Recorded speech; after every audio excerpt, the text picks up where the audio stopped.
about 9:15 in the PM. Out here having a stroke. A little bit warmer. It's been cold lately at night, as it tends to get that way during the winter months, but kind of warm tonight. It's nice though. It's Monday night. Yeah, Monday. Kind of dead, but that's good. I like it that way. I've been talking to, when I've been talking to people in the comments lately, it's just about some of the terrible things that are happening.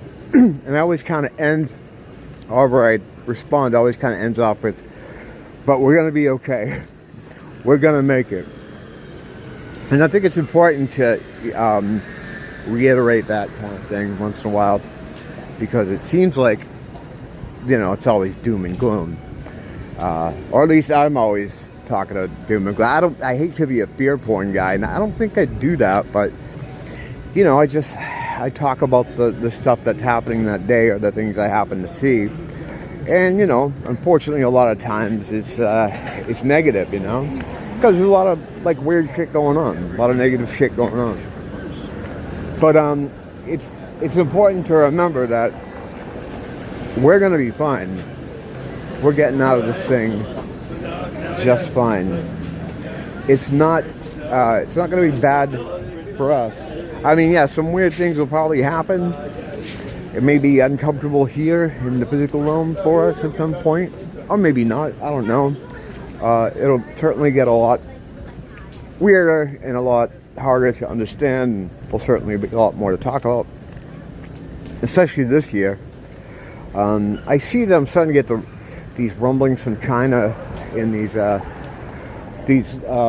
GIFs, these little videos of people dropping dead in the street again, reminiscent of COVID when that hit. Before it became a thing here, it started in China, and they're doing it now with the bird flu. I've been having these videos from China showing people suffering from this bird flu situation. And just like when it happened last time with the COVID stuff, it's like videos don't really get out of China. People don't have the same internet there that we have here, and they can't just, if it's from China, it came out of China purposely. They put it out there. And I remember the early days of COVID, seeing these ridiculously staged videos of people dropping supposedly dead in supermarkets, restaurants, and the people around them kind of looking at them like, what? They're always filmed from a distance, which is kind of weird. It would be shot here, and there'd be a guy across the street, and it would show him fall over, slump dead from this thing, which is always weird, because it was obviously these things were set up and staged, and they don't just you're not able to see stuff from China. It's hard for them to get out of that net, with videos. So it's definitely something that they wanted people in the West to see. So now that's all starting up again. It starting with a couple different things here and there, and now you're seeing people in the U.S. talk about this H1N1 bird flu thing, which we did years ago. We already went through the bird flu thing years ago. It didn't do anything. It wasn't real to begin with, but whatever kind of scare they were trying to create with it, it was a dud. It didn't happen. So they're trying it again. Now I was saying, before the beginning of the summer, that by this time, by October or November of last year, that we would have some kind of attempted lockdown. They would try to do it again. I always thought for sure around the election cycle they would definitely have a lockdown, but they didn't for whatever reason. Now I guess it makes kind of sense though. Maybe they want to get the administration in place, the new administration, before they rolled this out, because it's an operation. It's whatever you want to call it, a psyop. It's a promotion that they have to roll out. And so I guess they waited till after all that stuff ended, and now they're doing it. I don't know how people are going to take to it. I don't have a lot of faith in people since, I mean, watching what happened the last time. So I'm pretty sure we'll have the same kind of result. Everyone around you who is looking for amnesty, you know, a year and a half ago, and they were like, hey, no one knew what was going on with COVID. So it's time we forgive each other for the way people acted. They're going to jump right back into that mode again. Hang on a second. Yeah, so I think what'll happen is the exact same thing that happened last time. A lot of people, you know, trying to call the Gestapo on me for having visitors at my house. And the actual lockdowns, for me, were great. Fucking comfy as fuck. For the first time in my life, no one said, why are you at home? You know, because I've always been a homebody. When I moved here, I became the opposite because it's always so nice out that you're always outside. And I was never at home. The apartment for a couple of years looked like a drifter flop pad. It just, because Nia's always working with her family, her mom, and so the house was just like very sparse. But after a while of being there, it's more like a home now, and as a result, I spend a little bit more time in there than I did just a couple of years ago. But with COVID and the lockdowns, it was like no one questioned it. It's like everybody's in the house. Now, of course, me being myself, I still went out whenever the fuck I wanted to. And I always had my story, you know, where I had to go get medication. Or, you know, there was always alternatively, I had needed supplies, like you need to get alcohol, like rubbing alcohol, like, you know, I always had some kind of story ready. Because they were stopping people. One of my friends had a work badge from when he used to work for the city.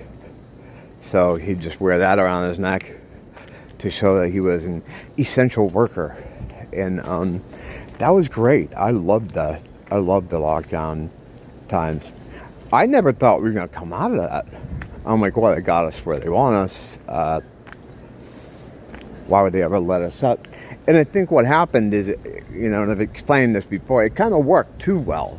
Like, I think they have these things planned out in stages, and when that happened and everybody complied above and beyond what they imagined it would be, there was no resistance, that it kind of screwed their plans up. I remember after we got to stay home for 2 weeks announcement, the first announcement that to flatten the curve. And the hardest part of the 2 weeks was the first year. But they were probably so shocked, or it seemed like they were so shocked, that there wasn't any news from them after that announcement for almost 2 weeks. It was like 13 days, or at least a dozen days, where there was no new information coming from the federal government or the CDC or anything after they made that initial announcement. And I think it's because they were just shocked. They were like, whoa, these idiots fucking, look at what they did. Oh God, so what should we do now? Should we move the plan ahead? And I think from there, their rollout got all bungled up. You know, and then shortly afterward, you started seeing all those things for notes like stand away this long, or little signages, all the signage. Every place rolled that out, and they were kind of all the same thing. They all look similar, and they're all professionally done. Now, I haven't been involved in any kind of printing industry or graphic arts industry for years. But I know back in the day, it used to take some time to get stuff printed up. You know, you have to figure out, you know, what you wanted, and it had a turnaround time to it. I want to say like at least 4 or 5 months. And when this stuff hit, I mean, just think about like one store alone. Think about Ross. Every single aisle had a little sticker, that one on the floor, showing, like, dictating which way you're supposed to walk down the aisles, because I wanted to keep the social distancing. So some aisles would go one way and some aisles would go the other. They had aisles made up in one way movement. And the 6 feet apart things, the glass things that went over the registers, the plastic things that kept people awake, all this stuff uniformly rolled out with this, identical, not just to America, but the world. We had all the same kind of thing, like, you know, they had a good contract with somebody. That guy made money. Fucking D'Angelo's printing shop.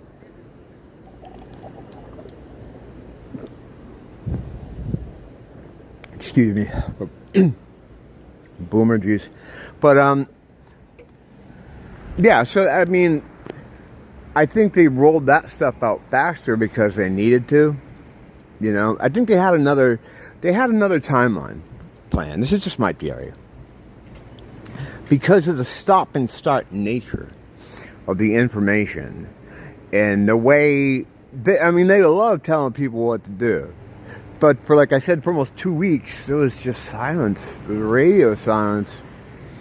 You know, because the immediate impact of their announcement, like we have to, all right, we're closing everything up tonight. I remember the day that happened. You know, the announcement came through the, you know, pertinent channels that there was going to be a curfew that night. Everybody had to be indoor by a certain amount of time.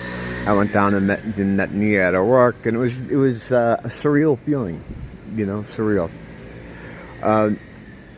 At that time, I knew the whole thing was bullshit already, so it was more annoying for me than the fear that everybody else seemed to feel.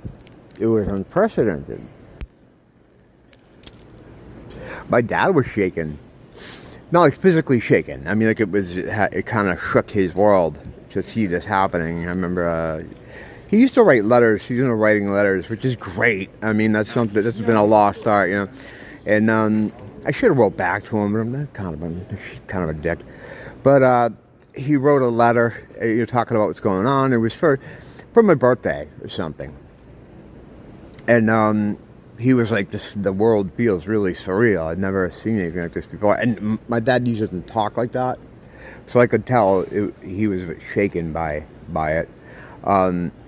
The unprecedented nature of the federal government telling the entire world, well, it wasn't the entire world, but to tell the country of the United States of America, which is based supposedly on freedom and, you know, that we had to go inside. And I had heard that this was going to happen, this sort of lockdown. Well, hadn't heard. Everybody was talking about it, but it was going to be happening because it had already began in China and in other parts of the world. So we knew it was kind of coming here. But my thought was always, this is America.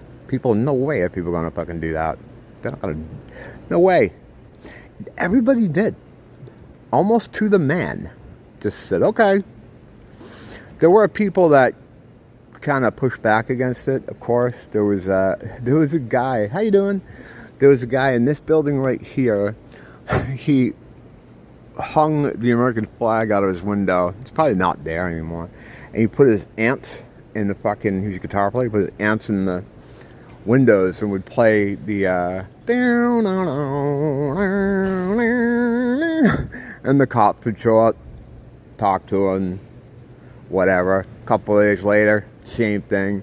So there are people like that, and it was inspiring to see those very, very few people that dared to say anything. And I don't think it was that everybody was such good little government rats. I think there was just fear. It was fear.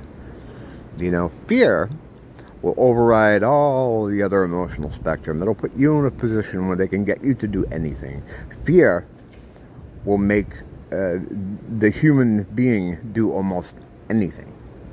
It's weird, But, yeah, and then what it did is it gave a little bit of power to people who don't usually have any. That's why you started, or at least in my area, you had a lot of mall security guard type tier jobs that would enforce these very strict things. I've been thrown out of places for refusing to cover my nose the right way. And down to the clerks at some of these stores when the stores finally opened back up. I remember being in GameStop and the kid, I controlled myself. I didn't attack him, but GameStop for some reason employs guys. I think when you get a job there, you have to be raised by your mom. You have to have a single parent mother raise you. It's just how they are. They're like bearded kind of soy men. And he was like, "Oh, can you please pull your mask over your nose?" I'm like, "Oh, it's on my head, on the tip of my nose." I was just trying to breathe at the same time, because I knew that when you have this mask on, you're poisoning yourself. What you exhale, even though it's good for plants and they live off it, it's poisonous to you. Yeah, we have a symbiotic relationship with the plants. We breathe in what they expel, they breathe in what we expel. It's a beautiful thing. If you cover your mouth, you're just taking in carbon monoxide, which is an organic form of when you see people that go in their garage, there's a carbon dioxide, and they turn their fucking engine on and they die. It's the same thing. Same situation. It's not the exact same chemical makeup or whatever. It's a dioxide, monoxide. But it has the same effect. It kills you, it poisons you, makes you sick. So people walk around with these wet masks on, and people, they don't fucking wash them or throw them out. People hang on to these things and they just fucking put them right back on. It's fucking gross. So they're fucking walking around with this thing strapped to their face that's full of germs and just making themselves sick. So I had all that in my head. So I like to be able to get a little bit of air in my nose, so I didn't have it high enough. It wasn't that I didn't have a mask on. It wasn't that I didn't have it over my nose. It's that I didn't have it far enough over my nose. And that's what happened to a lot of people who didn't have power, got a little bit of power, and just wanted to exercise it. I said being thrown out of the mall for not pulling it all the way over my nose. And I'm just looking at this woman, come on, lady, like a third worlder kind of, mystery meat kind of people that you see a lot of them here. I think she's probably Micronesian or something, but she probably doesn't get to tell anybody to do anything. So, the power structure made mall security into cops, and it made cops into military. And the military into gods. That's what this thing kind of did. Everybody got shifted up a big notch. And tyranny was everywhere. Now the tyranny came from up in the tower, the main guys at the top of the pyramid. They were concocting the tyranny to put on you. But they don't come out of the fucking tower to come down here to tell you to pull your fucking mask up over your nose. They get their little servants. And sometimes they're regular people, they're not just, but they, in essence, become the servants of the tyrannical. It's those people that physically, or in front of you, push the tyranny on you. Those are the people that are doing it. And they get them to do it because it gives them a little bit of power. So because of that power, they're going to do it. Hey, do this pretty much. That's all they need. We have to do this, and you guys have the authority to do that now. So wow, all right. We're going to be telling everybody to pull their nose up, or you can get out, or we're going to call the cops. And people here in Hawaii thought this stuff was law. You know, they thought laws had been passed or something for these mandates, which basically there were suggestions. That's all they could be, you know. But people don't know that. You know, the average person doesn't know that.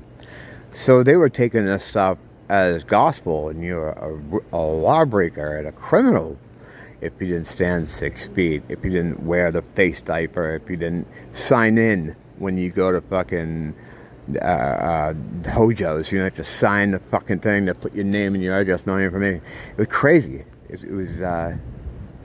was mental living through that kind. But they had plenty of people who would do it because of the extra power it gave them. And it, like I said, these are low kind of tier workers, small security, stuff like that. You know, the kind of jobs I've done myself, in between other stuff, you know. I always had a civil engineering gig. You know, I worked as a civil engineer for many, many years. But sometimes I'd get little side gigs, and I wasn't qualified to do much of anything besides civil engineering. So I did a lot of those kind of schleppy jobs. So I'm not getting on those kind of jobs or like being disrespectful to those people. You know what? Fuck them. I am being disrespectful. You can eat my fucking dick. So they all turned into little fucking mini tyrants. It's fucking crazy watching that whole thing. And, you know, I wasn't wearing the mask. I did sometimes when I was going into stores, you had to have it, or else they wouldn't let you in the store. So sometimes I'd wear it if I was doing errands. I'd go in between places just for convenience for me. And if I was in my building and I saw old people around, I would wear it. Because the old people were petrified, and they don't know anything about like the fucking New World Order or the WEF. They don't know what any of that shit is. They just know there's this disease out there that it's catchy and it can make people sick, and they're fucking scared because they're older. So out of, you know, to make them feel better, I would always wear it around them, you know, because why scare them? The effect, though, is by me not wearing my mask, it's just everybody just would think I was just some kind of asshole. Because in their minds, I'm making a illness risk. Like, you're putting people in jeopardy. But I know the thing doesn't exist. Like, if there was a real thing, if there was a real thing out there, you wouldn't even be outside. You know, people wouldn't be allowed to have some of the kind of stuff they do. The mask didn't do anything. You know, Fauci even at one point had to come out and say, well, you're saying it didn't do anything beforehand because there was a run on masks. So he's telling people, they really don't do anything. And then once there was enough masks to pass out, he was like, yeah, well, your mask isn't to protect yourself, it's to protect other people. But if you're having lunch, the way the coronavirus works is when it's flying through the marketplace and it sees you sitting at your table having lunch, it will stop and say, well, he's just having lunch. Keep going. Don't bother him. It's fucking asinine. Now, the idea that sometimes it's okay to not wear a mask. I remember when they had the Floyd protests that summer. They scheduled a couple of their stuff run. That is part of what I was saying earlier, how they fucked up their plan. They moved their plan ahead in certain ways, or they had to change the plan because of the amount of compliance they had. Made them shift things around. And one of those problems is it ran right smack into the George Floyd protests, where they were saying on the news that if you are out protesting, you don't have to wear your mask. Because, and they never really gave a reason scientifically, which they like to do because, you know, big S science is their religion. They had no answer. They were just like, and experts say it'll be okay if you're just protesting to not wear the mask. But once you leave the protest area, you should definitely put it on. It's like, that makes no sense. You know what I mean? But that's what they were saying. There are people right now in this world that will say stuff like, oh, that didn't happen. Or, oh, no one forced you to do anything. You know the type I'm talking about. The people that pretend like nothing happened, like none of that fucking shit went on, and that was just crazy. You know, no one forced anyone to do anything. You didn't have to. You know, the same soy people that work at GameStop. You know, yeah, they were taking people's jobs and livelihood and all that stuff, but you know, you don't have to. But you know, you could lose everything. It's so fucking insane that that even happened, and now we have people that gaslight that didn't happen. You know, you have people like that, and the whole thing's insane. So we may be going through it again. Whatever, that's fine. I'm gonna do the same thing I did the last time. You know, and like I said at the beginning of this, we're all gonna be fine. Things are gonna work out for us. We're already saved. We're not going to face oblivion like some of the enemy is.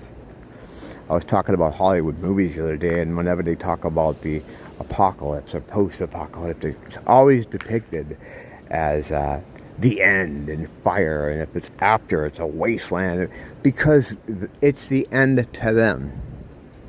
It would be the end to them.